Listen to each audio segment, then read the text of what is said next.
Can a soul truly exist within a world of cold data and metallic surfaces? We explore the deep, pulsing emotions that survive even in the most high-tech landscapes of the future. Click subscribe now and witness the beautiful collision of humanity and technology today. The night my sister-in-law told me I wasn't welcome at my own father-in-law's birthday dinner, I was standing on the front porch in 30-degree weather with my 4-year-old daughter pressed against my leg, asking me why we couldn't go inside where the lights were warm and the music was playing. I didn't have an answer for her, not one I could say out loud. I had driven 40 minutes in the dark to Sleet with a wrapped gift on the back seat and a casserole dish balanced on the floor. Because my husband Marcus had said this year would be different. He promised. He looked me in the eye 2 weeks ago at our kitchen table and said, "My dad specifically asked for you to come. He wants the whole family there." I believed him. I always believed him, even when I probably shouldn't have. The door had opened maybe 6 inches, just enough for my sister-in-law Diane to fill the frame. She was wearing a green dress I recognized from the family photos she posted online, the ones I was never tagged in. She looked at me, then down at my daughter Lily, and her expression didn't change at all. "Oh," she said, "we weren't sure you were coming." "Marcus said 6 o'clock, I told her. "Right." She glanced over her shoulder, back into the house, then back at me. "The thing is, we're actually pretty tight on space tonight.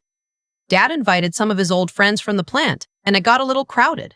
It might be better if you guys just Mommy," Lily said, pulling on my sleeve. "I'm cold."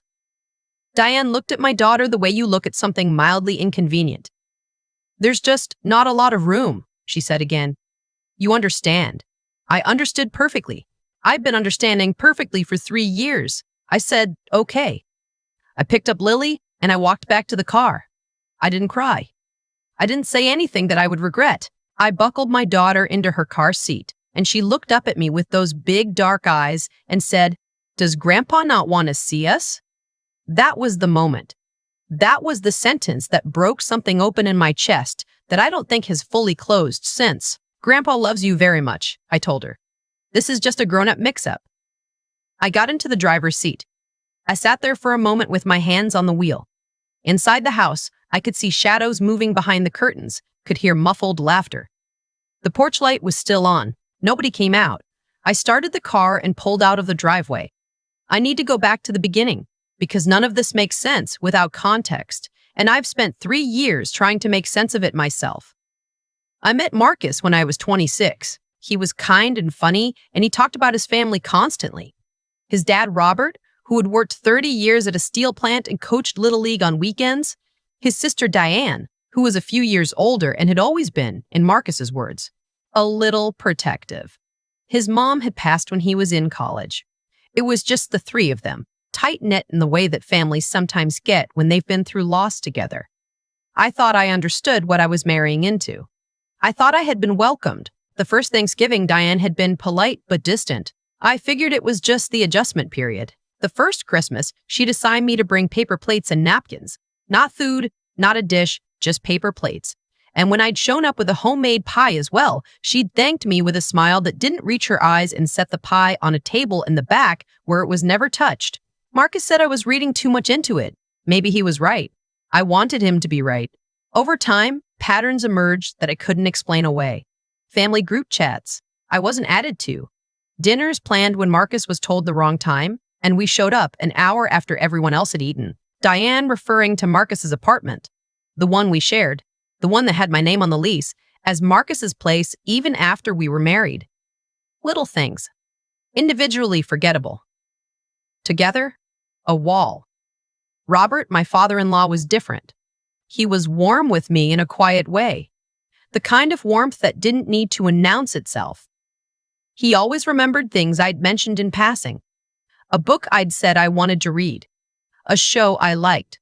A stressful week at work. When Lily was born, he cried, standing in the hospital hallway, this big, broad-shouldered man who'd spent his life in a factory, crying because his granddaughter was here. I loved him for that. I still do. But he was also, I came to understand, someone who avoided conflict above almost everything else. He'd spent decades in a household where keeping the peace meant letting Diane be Diane. She was his firstborn. She was the one who'd stayed close, who organized things, who managed logistics. He trusted her. Maybe too much. The casserole dish was still on my passenger seat, still warm. I'd made his favorite. The baked ziti with the Italian sausage and the extra layer of cheese on top. He'd told me once it was the best thing he'd ever eaten, and I'd written that down mentally and kept it there. I drove for about 10 minutes before my phone rang. It was a number I almost didn't recognize at first, because he so rarely called me directly. He always texted short, practical messages. But the name on the screen was Robert. I pulled over into a gas station parking lot and answered, "Where are you?" His voice was different from what I expected, not soft, not gentle. He sounded like someone who had just been told something that made him very, very still. "I'm about 10 minutes away," I said. We left. Diane said there wasn't space, so there was a silence on the line that I felt in my stomach. "You turn that car around," he said, "right now. You bring my granddaughter, and you come through that door, and you do not stop for anything." "Robert, I don't want to make things, Sarah." He said my name the way my own father used to say it when he needed me to really listen. "I invited you. This is my birthday, my house. You turn around." I turned around. The drive back was the longest 10 minutes of my life. Lily had fallen asleep in her car seat, her head tilted to one side, her little fist curled under her chin. I kept checking the rearview mirror at her face and trying to figure out what I was walking back into. When I pulled up to the house again, the porch light was still on. But this time, the door opened before I even got Lily unbuckled. Robert was standing in the doorway, and behind him, I could see the party had gone quiet in a way that parties don't usually go quiet. He came down the porch steps and met me at the car. He took the casserole dish from me without a word, and he put one hand briefly on my shoulder, and then he led us inside. Diane was standing near the kitchen entrance. Her face was a very careful neutral, the kind of neutral that takes effort to maintain. "I wasn't sure," she started. "I know what you told her," Robert said. He didn't raise his voice. He didn't look at her when he said it. He just set the casserole down on the dining room table and set it to the room in general. And somehow, that was worse. I found out later what had happened in the 10 minutes I was driving away. Robert had come looking for me. He'd assumed I was late, stuck in traffic maybe, and he'd gone to the front door to watch for my car. One of his old coworkers from the plant, a man named Gerald who'd known Robert for 25 years, had been standing near the door at the time. Gerald had heard everything. He'd heard Diane turn me away. He'd heard Lily say she was cold. Gerald had found Robert in the kitchen and told him quietly, the way old friends do, just the facts, no editorializing, and Robert had excused himself from the room, gone upstairs, and called me. What happened after that, I was not prepared for.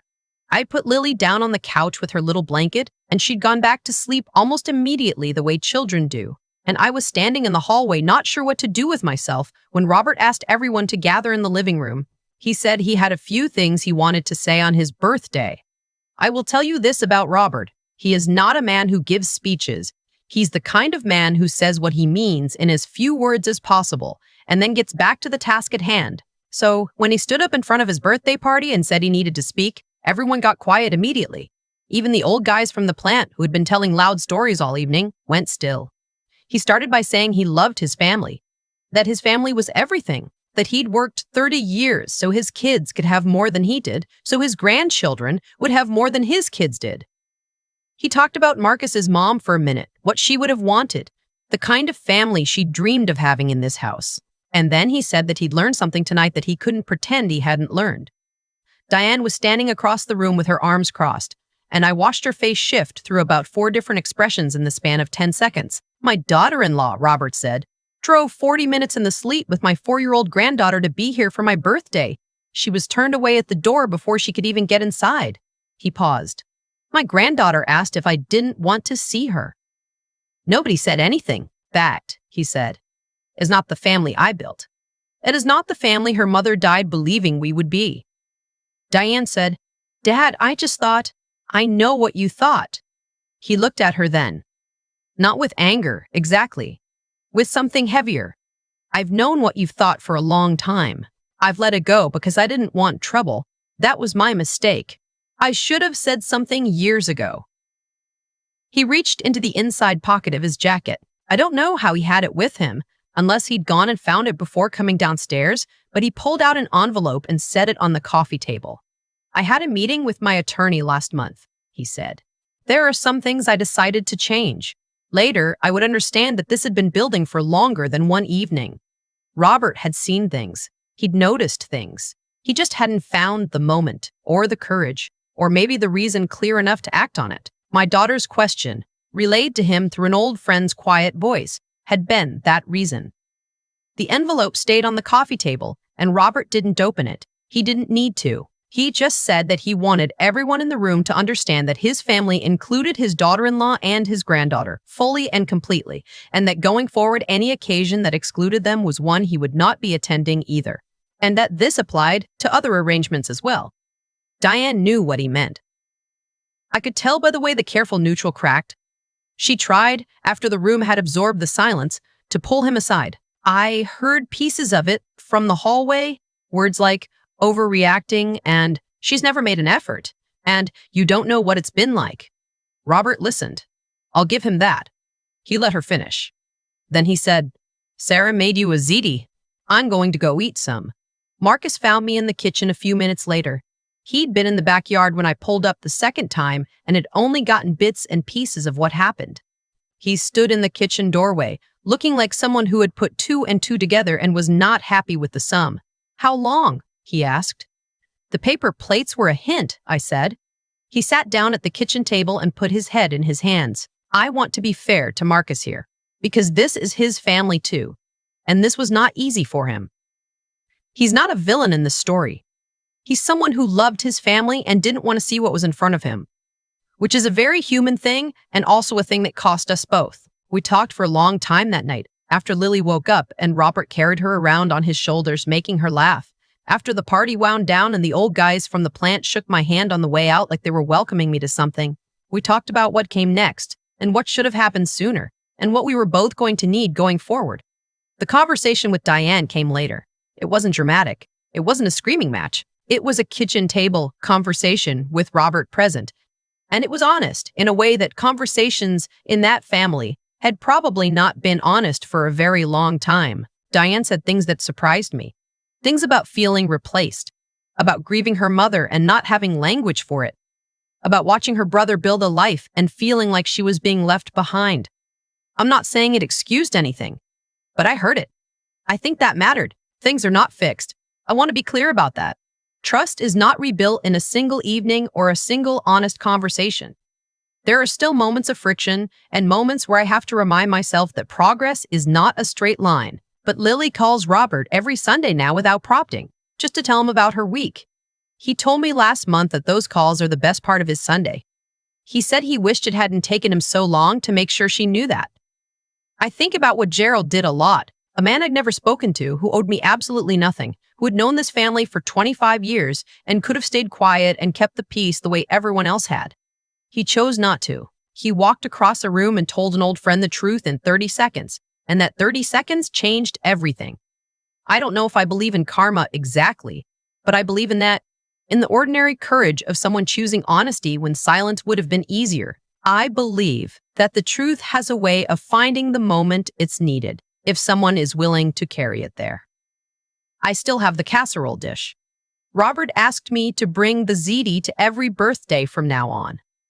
I told him that was the easiest promise I'd ever made. Lily still asks about that night sometimes, in the way children circle back to things that didn't fully make sense to them. She asked me a few weeks ago if the grown-up mix-up ever got fixed. I told her yes. Mostly. She thought about that for a second, and then asked if we could have ziti for dinner. We could. We did. If you've ever been made to feel like a guest in a family you married into, like you're always one step outside the circle no matter how hard you try, I see you. It is exhausting in a way that's hard to explain to people who haven't felt it. You're not imagining it, and you are not the problem. You're just in a family that hasn't been honest with itself yet.